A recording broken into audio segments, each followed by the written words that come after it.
Yeah, that's what we got so far. Honestly,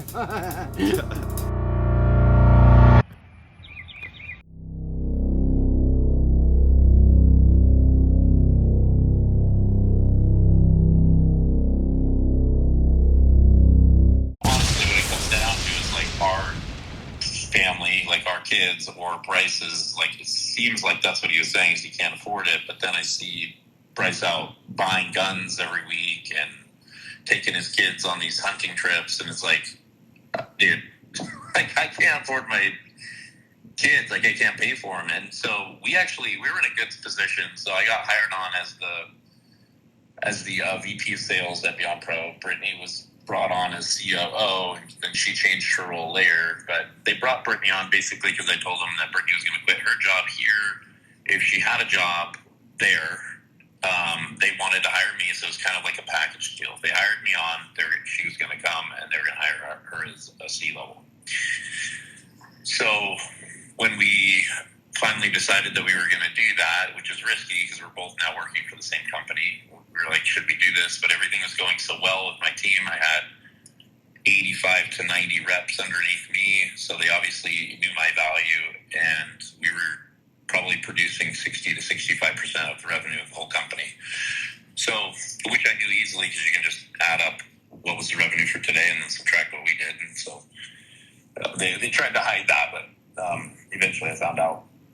So yeah, everything was good for probably the first month and a half, 2 months, and then they blamed the problems that started happening from a contract we had with Fiber First, and I don't know if you're familiar with them, but Fiber First became one of the biggest partners that we had, which you put all your eggs in one basket is what they did, and they had too many accounts going through Fiber First, too many reps working it, so basically kind of controlled too much. They wanted to diversify, but then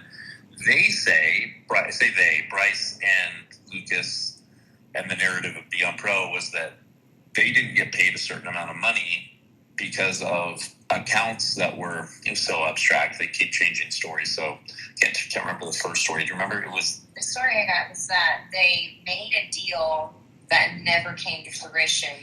It was basically, I believe it was that we were supposed to get paid on accounts. The accounts were off of sale, not off of install. So Fiber First was supposed to pay us when we created the account. If it canceled or if it wasn't installed, it didn't matter. They were supposed to pay us up front.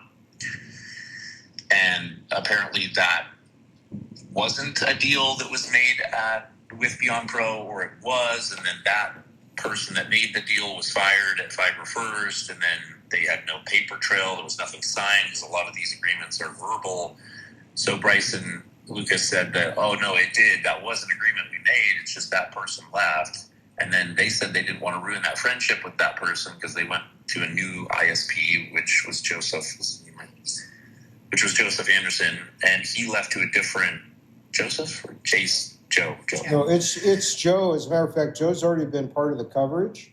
So what you're describing, I've already, I think in 2 episodes covered some of this. So this is very interesting. Please keep going. Yeah, he's with NextLink now. Yeah, so he's with NextLink now. They didn't want to throw Joe under the bus, so they basically said, "Oh, crap. Well, we'll just take the hit of the." Can I ask you a question before I forget? Since we're right on this part of the timeline. Sure. So I interviewed yesterday Sandra. You know Sandra? Yep. Okay.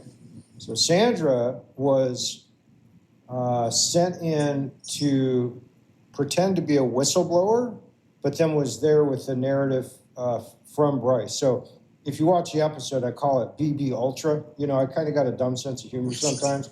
You know, okay, because the whole thing's kind of cultish in my view, just as an outsider coming in and just reporting on this with all the testimony and whistleblowers coming in. It's a real bizarre thing. And so what I'm asking is on the Fiber First, she told me yesterday that, well, also Bryce has said over $1 million. And I asked Sandra the same thing. I go, Well, did it all of a sudden everything's going great, everything's wonderful, and then the money dries up? And she's like, no, it's an accumulation over time. So did you find that to be true also? So that's what's weird is that the initial statement was that it was like 500 or no 300,000 that it was a small amount, $300,000 that they paid us, and then we couldn't pay our reps because of that amount. And then it started to turn into 500,000, and then it was like now 700,000. It's like now it's like 1.1, 1.2 million, and I was like, what is? But how do you let a deficit like that grow and continue to conduct business and spend resources? That's just nobody's going to do that. That doesn't make sense. Correct. Which is silly because if that deal was just null and void, why would you continue to work that contract to create that bigger debt, like you're saying? To me, you know what it sounds like, Aaron? It sounds like a fairy tale. What do you think? Yes, I mean, so the more and more I deal with Bryce, the more I knew that he's a liar. But it's more of like, I don't know if Bryce was initially a bad person, to be honest. Like, I'm pretty good judge of character because I've done sales for so long. And I really felt like he was a good person. And then as time went on, I could feel that he was like being pulled and became more and more shady, which was just weird. But then again, I don't know him from his past, which if you look into we found payroll schemes going back to 2019 on that. Correct. Yeah. Correct. Which is just, it's weird because, I don't know, I just felt like I knew him very well. Anyway, and I went to vouch for him, like I really did. And that's Sandra's part of that. You know, Sandra probably defended Beyond Pro because of a lot of things I told her. You know, I literally told her, I'm like, Bryce is a good guy. I really think he's going to pay out. Like, no matter what, if he, you know, if it comes to whether he can, you know, feed his kids or like pay his people, he's going to pay his people.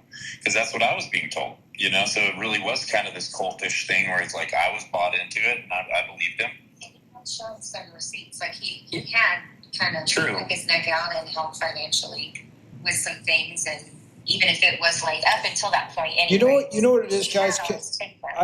Let me tell you. I kind of tend to agree with you, right? Like I was telling this to Sandra yesterday before I had to cut off the interview because, from my opinion, it sounded like she was almost committing crimes, in my opinion, on accident. Okay, so I was like, I don't want you to incriminate yourself. The thing is, like, from the feedback I've gotten so far and all that, I you know, everybody has a duality. I think the guy in his heart wants to do well, but the fact of the matter is he's so buried in his narcissism and main character syndrome that he doesn't realize the ripple effect of him trying to maintain a failing model is literally causing families to get wrecked. And it's causing pain and heartache and major crimes. And it's just, that's the fact. If you strip the emotion away from it, that's a fact of the matter. So, anyway. Yeah, no, I understand that. I do. I agree with you, actually. I think that overall he's a family man. Like he understands the way family works, but he doesn't understand that it's like, okay, but there's other people's families and it's real. It's not just like some abstract thing that's like, hey, dude, I need some money. It's like, no, I have a family that I have to support. Brittany and I were doing very well. We had money saved in the bank and nest egg. We have 2 houses. Like, we were doing great. And we lost pretty much everything because I agreed to, when Beyond Pro started going through that Fiber First thing, I agreed to not take pay. I agreed that he could just withhold commissions for a bit.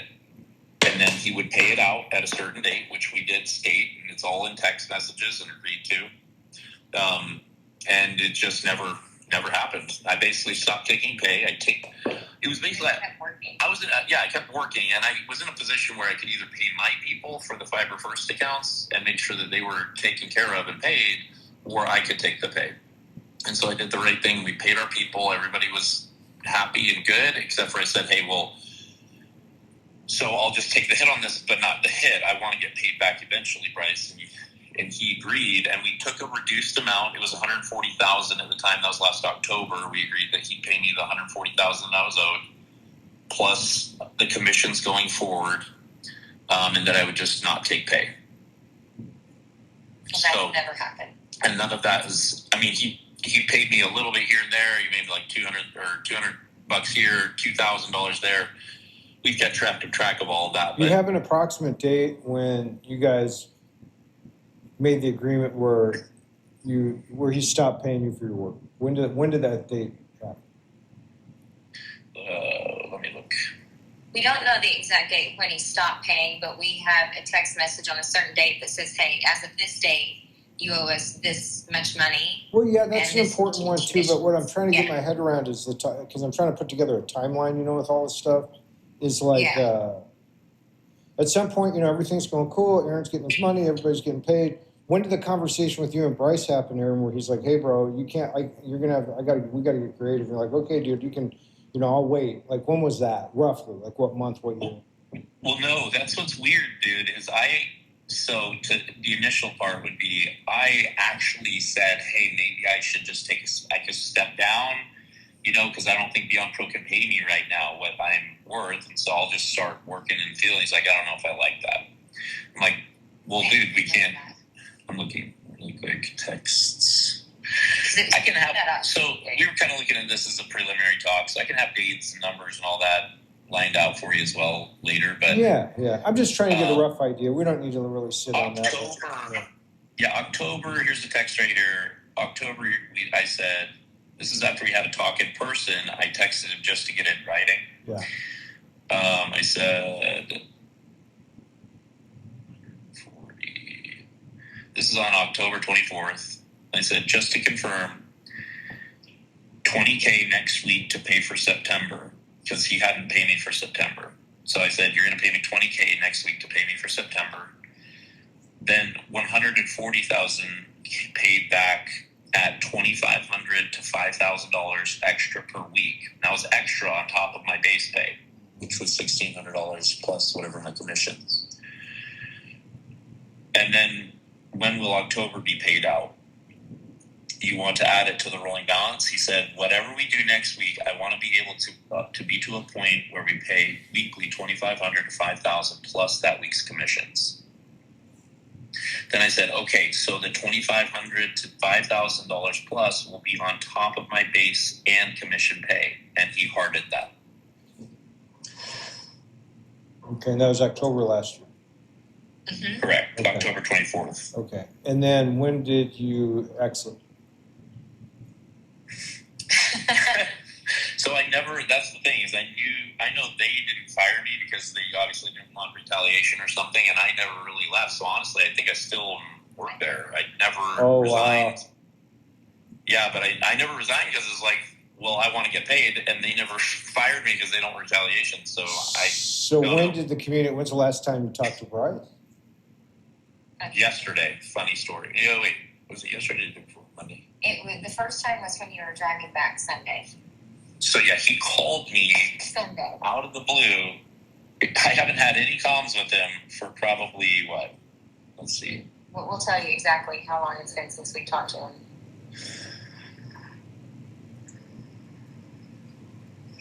I'm just going to give you the last text here. March 27th, I basically said, when are you going to text me? When are you going to pay me? When are you paying me, dude? Because let me preface all this. So we got to a point where Bryce wasn't paying me, and I got to a point where I said, Bryce, dude, what do I need to do to get paid right now? Because obviously I'm in a position right now, I don't see value in the position that I'm in because you're losing reps left and right because they can't get paid. So I'm just adding to your payroll, man. Let me know what I can do so that I can create value and go make money. He said, if you go on a blitz, you just go on a blitz, create some value, I'll pay you full rip. Whatever I get paid, I'll pay you that. That way I can get paid back for some of the accounts that I'm owed for, some money I'm owed for, but also just the production I'm creating, right? Because I'm creating value so I can get paid for it. Perfect. I love that. Let's do it. How many accounts did you create? 30-ish. Maybe a little bit less. Yeah, I think it was 34, but we can look at the exact number. Basically, I went on the next link blitz. I think it was 34 accounts they created. Let's just say 20, 29, 30, somewhere around in there. I know for sure that a certain amount of them were installed. I think that was the 29. I knew that there was a certain amount that was installed because I saw them. I was still logged into FastGym and get cha-ching, cha-ching, and just give me these notifications that these accounts were installed. Yeah. And I've still never seen a dime. What month was that blitz? That happened every year. Hey, Aaron? This was in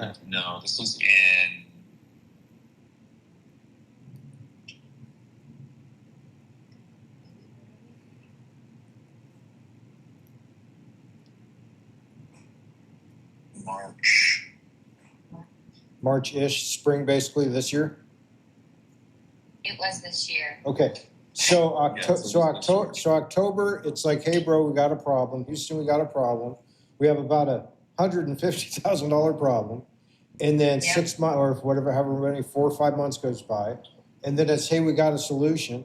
Then it's Aaron goes out with his labor, does a fantastic job, 30 deals on a blitz. That's nothing to sneeze at. That's a nice run. And then that money that was supposed to pay back the old money got snagged too. So now we're probably up to whatever, another 10 to 15,000, 20 in commissions. So now you're 150 to 160. Does that sound about right? Well, that's not even including the amount I'm supposed to continue to get paid for my base pay and commission pay. Because just so you know, I had a team of 85 people, and so every account they created, I'd make $25. Sure. Not to mention being hired on as the VP of sales, they were supposed to pay me an $8 override on the entire company, any account created, which I've never held anybody accountable for. It's all in writing. He signed it. He said he would do it. And you just do the math, man. We definitely created over 10,000 accounts while I was there, and that's $8. That's $80,000 extra that I've never seen a dime of. So it's like the amount of money is actually crazy. So I basically, when I talked to him and said, hey, let's do this, $140,000, I was doing him a huge favor, and I still haven't seen any of it. Then I go on another favor to go on the blitz, and he still hasn't sent me any money from that. It's like, it's actually insane. It's like the biggest liar. And that put me even further back because I could have been doing something else to make money for my family. That was when I said, hey, dude, I'm against the wall. I have to pay for my family's food. Can you help me? Yeah, go on a blitz and I'll pay you whatever you create. Nothing. Like the amount of frustration and anger I've had, I've been in dark places with Bryce. And dude, like I used to think he was a good person, and I think he's probably the worst person I've ever dealt with on this planet. Well, what the issue is, and first off, man, I'm sorry you went through that because everybody I've interviewed so far, and then of course this started with my partner and I, right? Like I have some pretty severe heart problems, and I almost passed away a couple times this year with some heart events. I'm sorry to hear that. Yeah, well, I appreciate that, but God brought me through it, and how I met Bryce was I was in about a 3-month recovery to get my ejection fraction, where I could function. But I had debts, right? I had a clothing company, apparel, and that company went under when I got sick because I couldn't maintain it. So I fought back. And long story short, I took a blitz, and I've been a fiber rep and a fiber sales trainer for the last couple of years. And went out to West Coast, and he lied about the leads. That's a whole other thing. But long story short, my partner and I and our stuff, we were owed $15,000, which isn't a huge number like yours, but we have a startup going, and that was our rent money to move in our new call center we're making in Kentucky, right? So I get we literally just went through that. That was how this new story was born. So I understand. Your case is so crazy because basically it's $300,000. It's insane. It's a crazy amount of money. And there's another guy, which I don't know if you talked to Brantley yet, but you should. He's in a similar situation. We were owed the most amount of money at Beyond Pro. Brantley Topham. Yeah. But he did the route of, I think, he's suing Bryce. I think they finally got a judge to pass for judgment. Well, I just got a tip the other day. Yeah, I got a tip the other day. The sheriff froze his stuff recently. There you go. Yep. And then some other things, but really this attorney general referral I think is going to produce some law enforcement activity pretty quickly because everything it's so overwhelming. They can literally get over 20 affidavits and probably geez, man, it's probably at least $500,000 to $1 million in Ponzi scheme. It's crazy. Yeah, like a lot, probably way more than that. Just because I'm just saying that's all I've discovered so far. Yeah. I suspect it's. Oh, gotcha. Yeah, Brantley was about what I was. I think he was like 250. Oh, geez. So yeah, you're throwing a few more odds and ends. You're over $1 million real quick. Yeah. Anyway, so I told him, he actually promised me, because he was moving things around, he was going to sell his mom's house and all this. Yeah. He said that, because it actually, I just looked it up right here. I found the text. It was 26 completed for sure. Who knows if it was more than that because of their. Because it got locked out. I got locked out of their their fast gem, so I couldn't even see my accounts anymore. But it was 9,100 that I was waiting for. I said, "Where's my money?" He hasn't sent anything. He didn't say anything. Hasn't said anything. I started getting notifications from Fast Gem to change. These accounts have been installed. And then he says, after like 7 texts of him not replying, "Aaron, I haven't done anything. I'm out of town dealing with a family thing and have next to no service." This is after like 2 weeks. Okay. That seems to be a recurring theme with him. He always it's always family. I'm dealing with my mom, or my dad just passed and we're cleaning out his house. And my son's doing this, or my mom is sick again, or. Well, what he does is he uses philanthropy as a mask. It's a cover. Right. In my opinion, he's a genuine psychopath, like real high level. And so doesn't mean he doesn't have that duality we talked about before, but as far as like the other side of him, it's a pretty pure form of evil. It's really bizarre to witness, honestly. So he needs to literally get off the street. They need to put him in handcuffs. It's just that bad in my view. I honestly agree, just because of how many people have been affected by this. Yeah. Like, there's so many people. Just us, then it was just us. It's like, okay, still wouldn't be okay. Maybe it's personal, you know what I mean? But it's like, he obviously just isn't a good person to fulfill on promises made. So anyway, then I replied to him, and then it said, "Wow, it sounds like this is just a big misunderstanding in which you're just incredibly honest and forthright, being unreasonable. So can you tell me where you sent my paychecks?" Because he said he sent me a $2,200. No, he said he sent a $1,775 check and a $2,100 check. I never received either one of them, but he said he sent them. Never got them. He said, "Hey, have you seen where? Do you have like a receipt of it? Hey, do you know where that money went?" Just like continue replying all the way April 1st, April 6th. "Hey, it's past my birthday. You told me you'd have $50K for me by today, not to mention the $10K I earned from this last blitz. And by the way, I found out Brittany's pregnant. So this should be a happy time, but I'm incredibly stressed. Can you please," whatever, blah, blah, blah. $3,500 in bills that I can't pay. No replies. Then a random one, I called him, and he replies, "Call you back shortly," with one of those auto replies.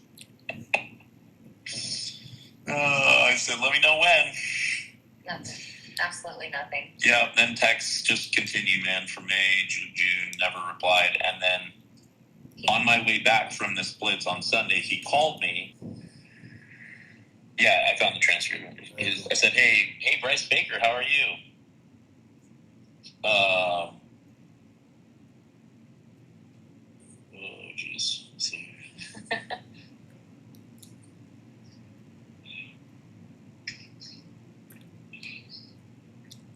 Bryce Baker. Yeah, so I said, "Hey, Bryce Baker, how are you doing?" He said, "I'm still breathing." I said, "That's good." He said, "Sometimes I debate that." He said, "Anyway, Long pause. 2 things. 1, I'm sorry. And 2, I don't have a solid answer for you right now.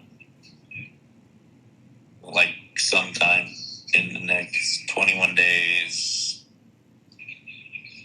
let's either get on a call or come up to Idaho and we can reconcile a number and get you taken care of."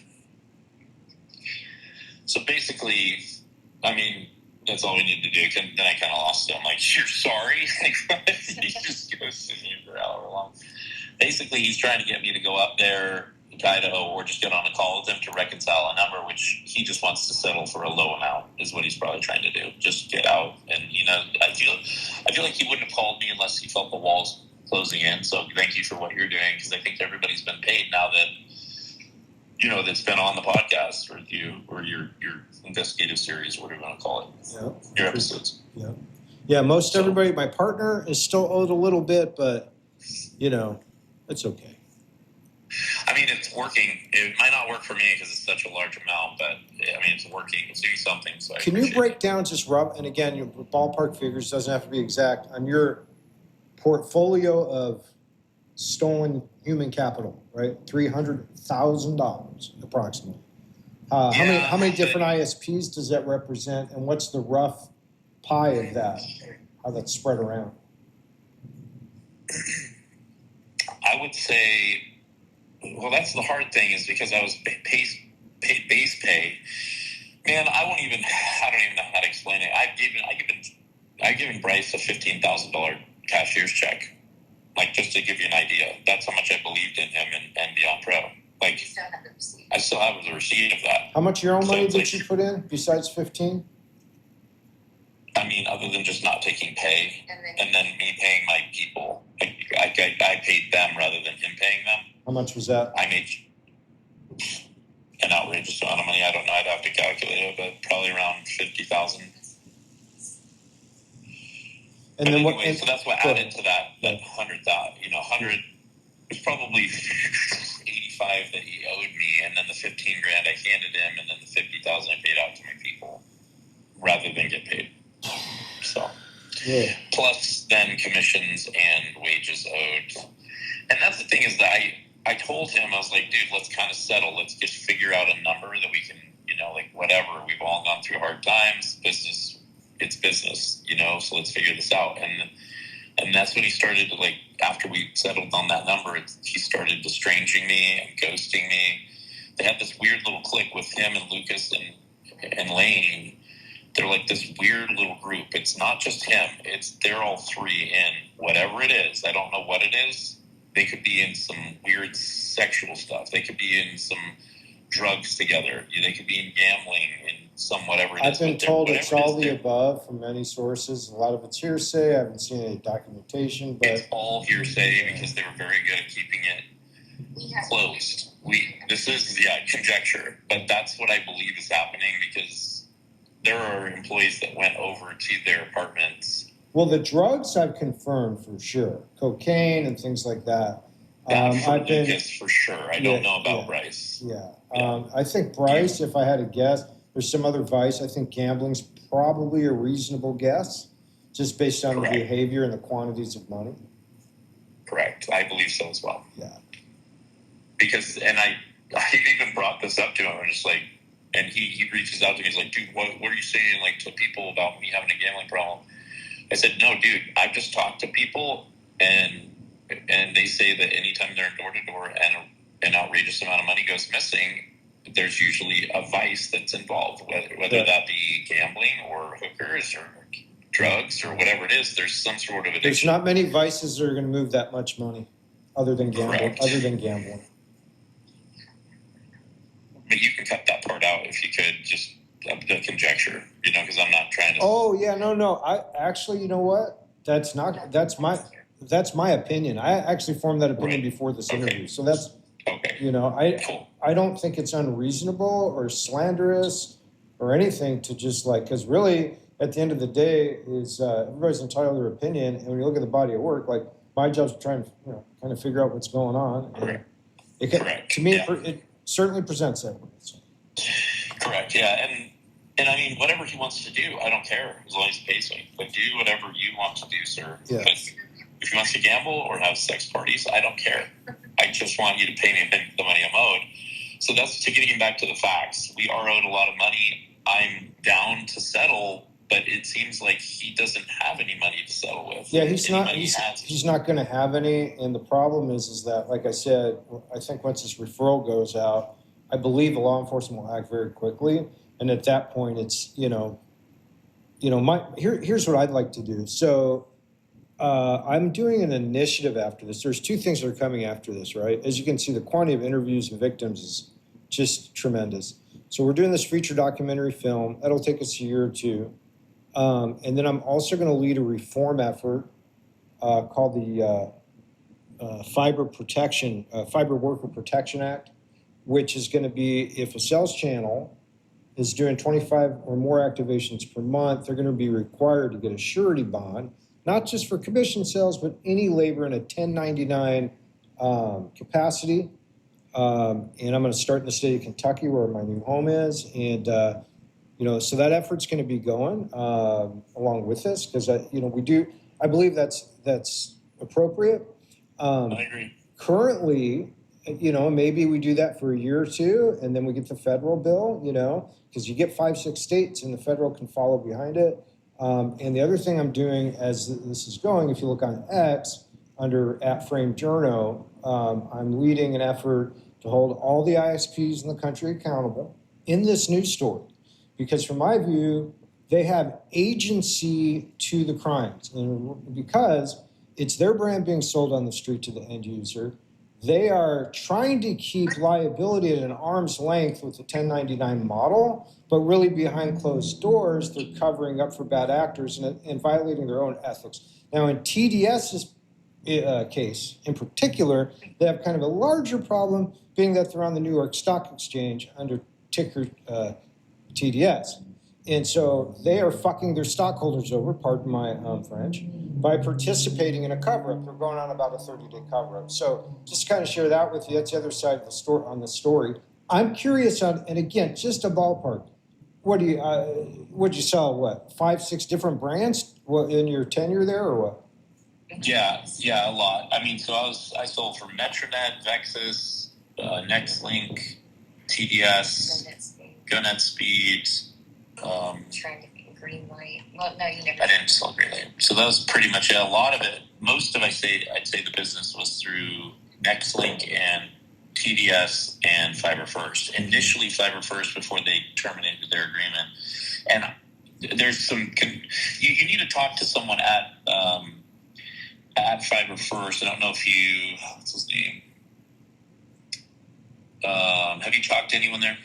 Not at Fiber First yet, no.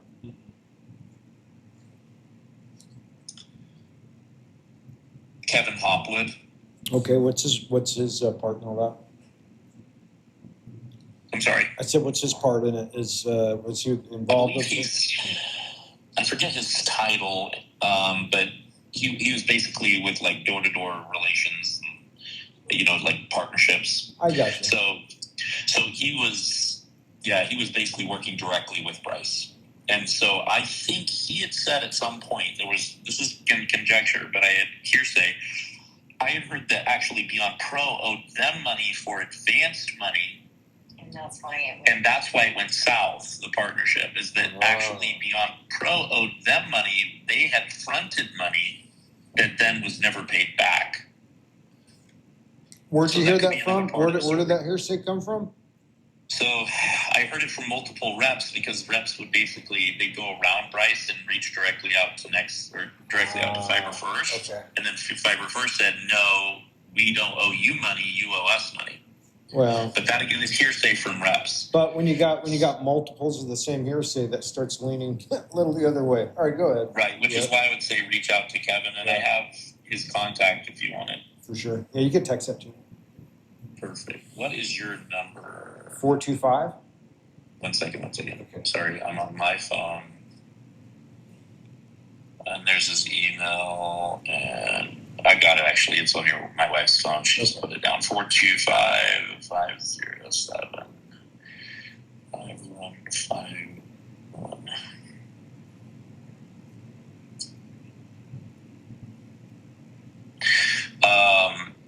And then going back to you talking about the partners and their responsibility in this, I tried to hold them accountable. One of them was for Nextlink when I didn't get paid for those 26 accounts. Mm-hmm. I can send you an email that I sent to them, or I can read it, whichever you prefer. Let's do both. Why don't you read it and then send it, because then I have a follow-up on that particular issue. Go ahead. Perfect. So the initial email was, this is on April 7th. To whom it may concern, this is a notice regarding Beyond Pro and a significant unpaid wage issue tied in part to accounts sold for Nextlink. Beyond Pro currently owes me an enormous amount of unpaid wages. Because of this, I have initially filed complaints with the state of Idaho and the Better Business Bureau. Next steps are currently being pursued, hence this correspondence. While most of what I am owed is unrelated to Nextlink, a portion directly involves accounts I sold under your program. I recently completed a sales blitz in Sulphur Springs for Nextlink/Beyond Pro, where I sold a number of accounts, 26 accounts, which I know have been installed. There are potentially more that are not accounted for, but I've been locked out of Beyond Pro systems without termination or my resignation, so I cannot confirm if additional accounts have been installed.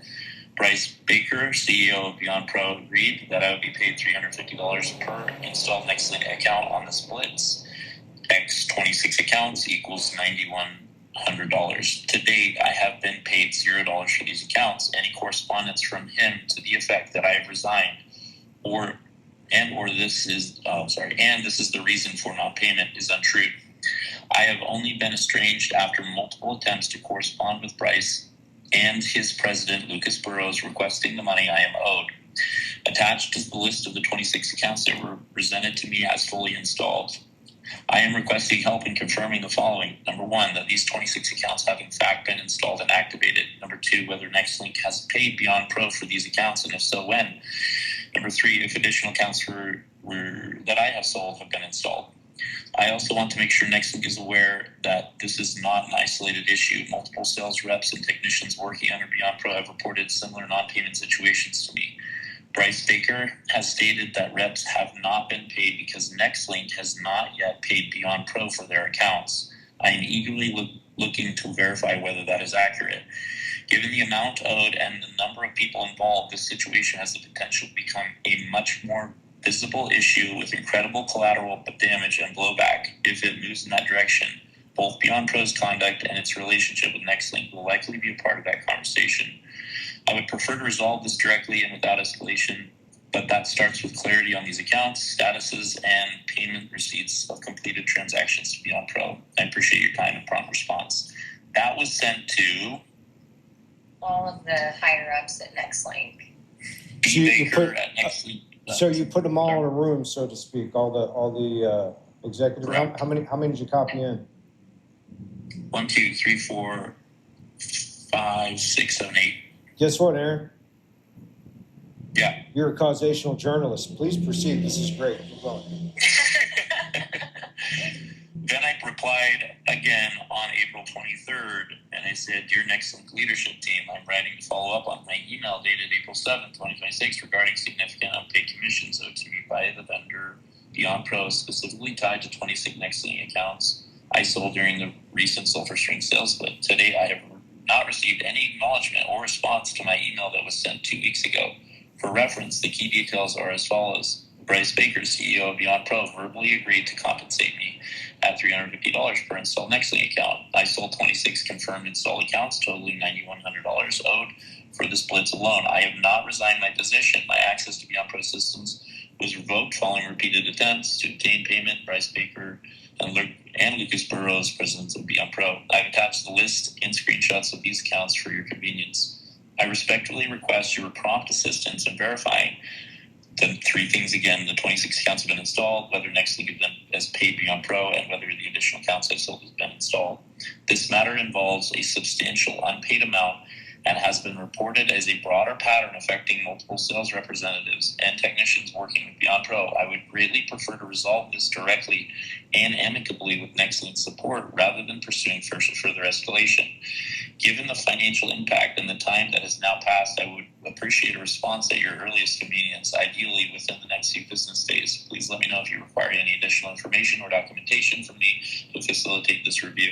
Thank you for your immediate attention and in this urgent matter. I look forward to your prompt reply. Still no reply. So there's it. That was April what? 27th. That was April 23rd. Yep. Wow. Insane. So they still haven't replied anything. So they just don't care. Well, no, it's much like TDS is, and it's really sad too, because you know what? I don't know if you saw, it was 2 episodes ago. I mean, this series thing we're doing is moving so quickly, right? But like I even, I did that interview with Larry Walker, who just did a whole bunch of business. He's owed $28,000. And, we just started, my partner and I started Precision Fiber, our call center here in Louisville, and a clothing company and some other things. And so I just told him publicly, because I just do wild shit. And I just said, hey, man, just give us the leads and we'll keep Larry going. I just pitched him on that. And I've got a program called sharedthreads.org where we help out homeless homies and homettes on the streets. And so anyhow, I pitched just an opportunity publicly to him. Of course, he didn't respond. And then when you share this with me, it makes me, I always try and be a little optimistic. I'm a dreamer, you know. You look at things, you go, come on, bro, just do the right thing. But then you know what? They really rarely do. It's sad. So Nextlink's been covering this up themselves for, 2-3 months. Well, and I guess they probably have a legal team that's probably like, it's just better not to reply, and maybe they're working on it in the back end. Yeah, but there's no, you cut off the damn. Right? No, you reach out to the potential victim privately. You can pull the contracts. There's a lot of things that can be done without affecting your potential plausible deniability. That doing nothing is actually worse legally, in my view. Yeah. I agree. The only thing that could possibly be the reason they're not replying is if I just have the misinformation, like emails, because the emails that I got, they got the were emails, given bro. to me by. Yeah. What's that? They got the emails, I'm sure. Because they were at .nextlink, remember? They weren't at .com. They were at .netlink, right. Nextlink. Yeah, I confirmed those emails. Oh, you did confirm? With an active Nextlink employee. Well, Brittany confirmed the emails, never mind. So, because she was dealing with the higher-ups at the C-level, so. Yeah, we've got potential class actions. We've got potential separate civil litigation. I mean, this thing is such a freaking mess. But, I mean, at least the silver lining of the whole thing is it's so widespread and bizarre and such a high level, there's no way it's not going to get enough attention where there's going to be a spotlight on the subject itself. And then it really turns on the bigger conversation of, capitalism ran wild, and there does need to be protections for the working class. That's an issue in my view. So that's, I think, the bigger thing where we can get some lasting change. So.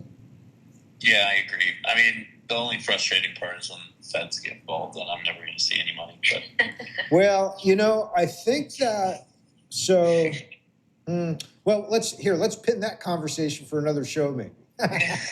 All right. So I guess in closing, I think you did a really nice job, Aaron, explaining everything, and I think we have a very clear picture on the whole thing. I believe your interview here was really key, obviously because of the amount, but then also your insight and very articulate.